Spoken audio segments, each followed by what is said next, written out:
23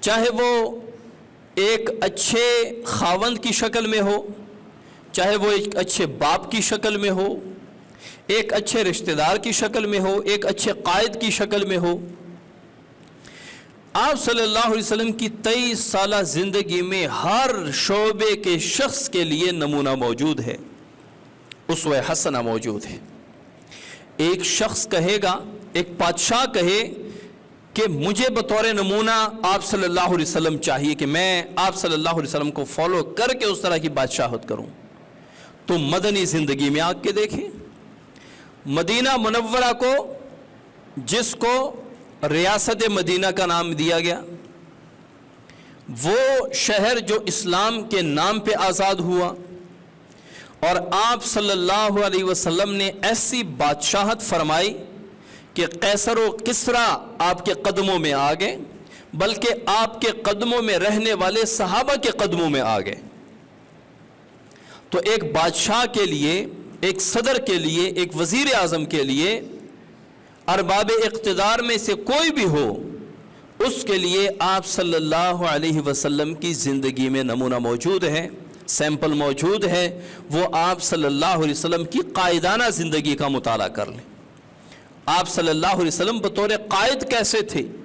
آپ صلی اللہ علیہ وسلم اپنی رعایا کے ساتھ کیا سلوک فرمایا کرتے تھے؟ اور اگر کوئی تاجر ہے اور وہ چاہتا ہے کہ میں رسول اللہ صلی اللہ علیہ وسلم کا اسوہ حسنہ اپناؤں، تو حضور صلی اللہ علیہ وسلم کی مکی زندگی میں بھی، مدنی زندگی میں بھی آپ صلی اللہ علیہ وسلم نے تجارت فرمایا۔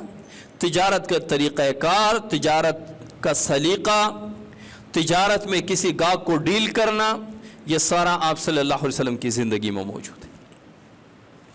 اگر کوئی معلم، استاد، وہ چاہتا ہے کہ میں چونکہ استاد ہوں، میں بطور استاد رسول اللہ صلی اللہ علیہ وسلم کی زندگی کو اپنانا چاہتا ہوں، تو اس کے لیے آپ صلی اللہ علیہ وسلم بہترین معلم کے طور پہ آپ صلی اللہ علیہ وسلم کی زندگی میں اس کے لیے ہدایت موجود ہے کہ آپ صلی اللہ علیہ وسلم کیسے معلم، کیسے استاد تھے۔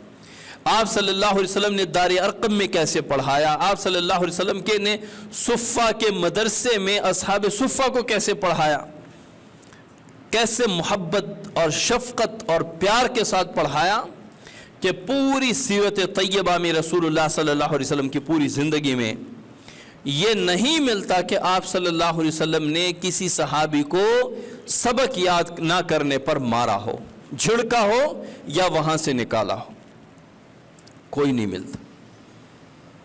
آپ صلی اللہ علیہ وسلم، اگر کوئی چاہتا ہے کہ میں نے شادی کر لی ہے، اب میں ایک اچھا خاوند بننا چاہتا ہوں، تو آپ صلی اللہ علیہ وسلم نے 11 شادیاں کی ہیں، 11 نکاح کیے۔ آپ صلی اللہ علیہ وسلم کی گھریلو زندگی ہمارے سامنے ہے۔ آپ صلی اللہ علیہ وسلم کی گھریلو زندگی، جو ایک خاوند اور بیوی کے درمیان جو رشتہ ہے، کس طرح ہونا چاہیے، سلوک کیا ہونا چاہیے، اور گھر کا نظام کیسے چلنا چاہیے، یہ آپ صلی اللہ علیہ وسلم کی گھریلو زندگی ہمارے سامنے موجود ہے۔ آج دنیا آپ کو کہتی ہے، اور اپنی تجربوں کی بنیاد میں، شادی کرو۔ بعض لوگوں میں سختی ہوتی ہے، وہ کہتی ہے اپنی بیوی کو دبا کے رکھو، اپنی بیوی کا سر اٹھنے نہ دو، اپنی بیوی کو مارو پیٹو تاکہ اس کی زبان آپ کے سامنے نہ چلے۔ بعض کہتے ہیں کہ اپنی بیوی کو اپنی گھر کی ملکہ سمجھو، اپنی بیوی کو سر پہ بٹھاؤ۔ اور ماشاءاللہ سے آج کل تو ایسے غیرت مند، جرت مند، دلیر نوجوان بھی ویڈیو بناتے ہیں جو اپنی بیوی کے سینڈل نکال رہے ہوتے ہیں اور دنیا کو دکھا رہے ہوتے ہیں کہ میں اتنی محبت کرنے والا اور اتنا اچھا گھر بنانے والا اور اپنی زندگی ایسی گزارنے والا بندہ ہوں۔ اس کی بھی اسلام آپ کو تعلیم نہیں دیتا۔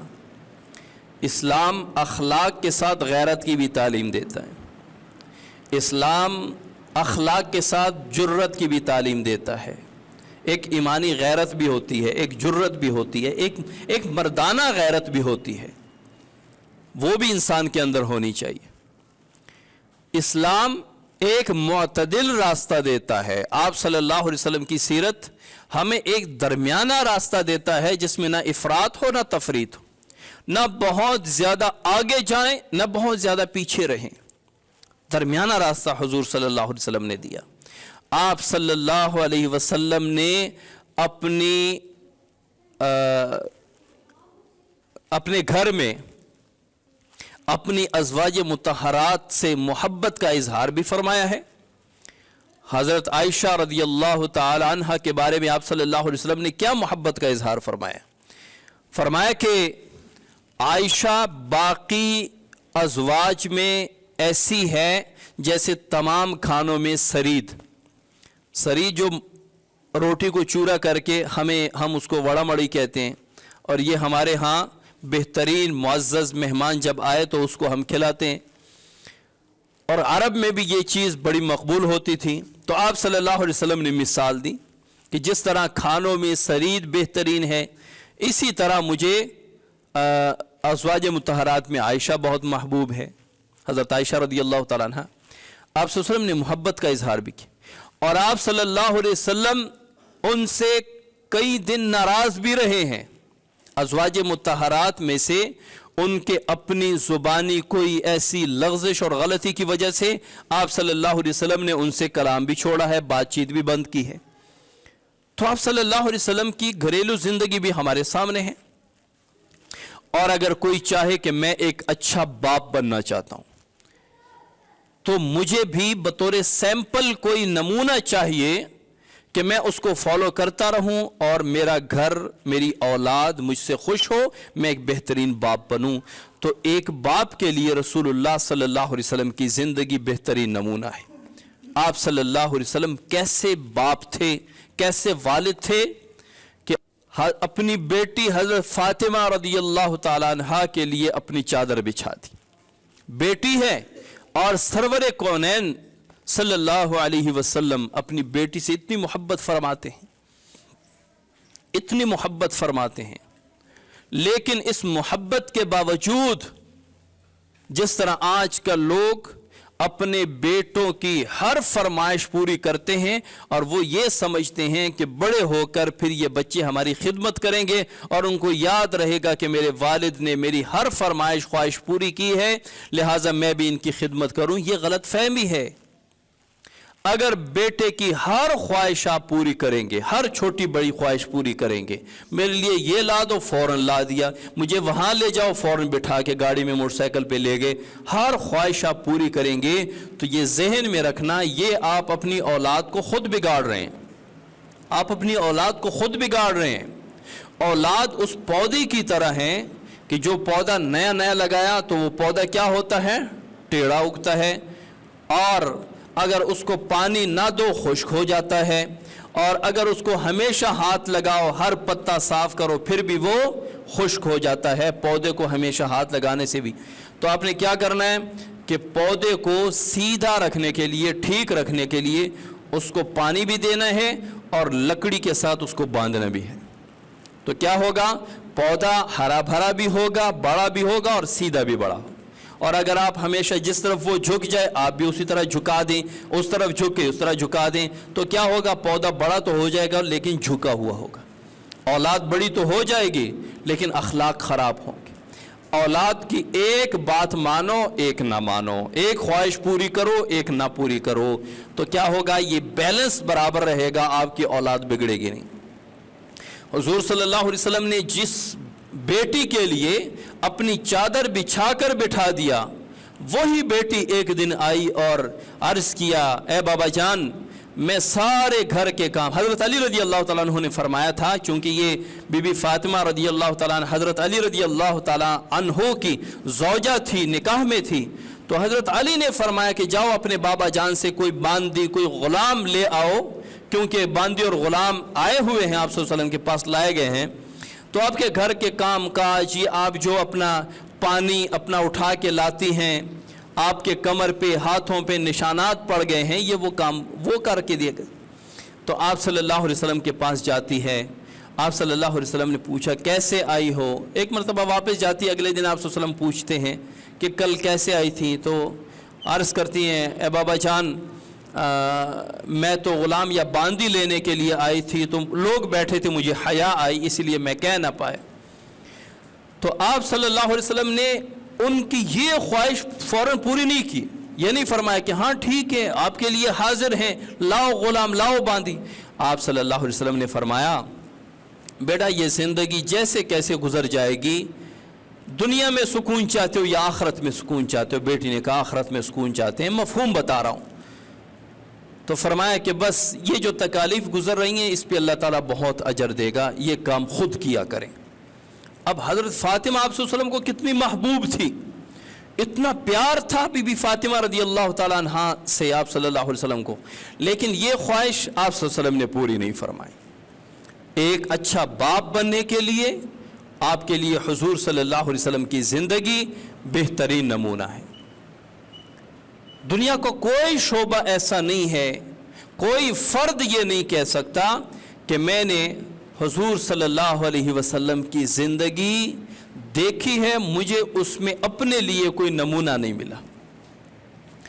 بادشاہ ہو، تاجر ہو، والد ہو، خاوند ہو، ایک رشتہ دار کی حیثیت سے، ایک قائد کی حیثیت سے، ایک آرمی چیف اگر کہے کہ مجھے آپ صلی اللہ علیہ وسلم کی زندگی سے نمونہ چاہیے، اس کو بھی مل جائے گا۔ کوئی فرد یہ نہیں کہہ سکتا۔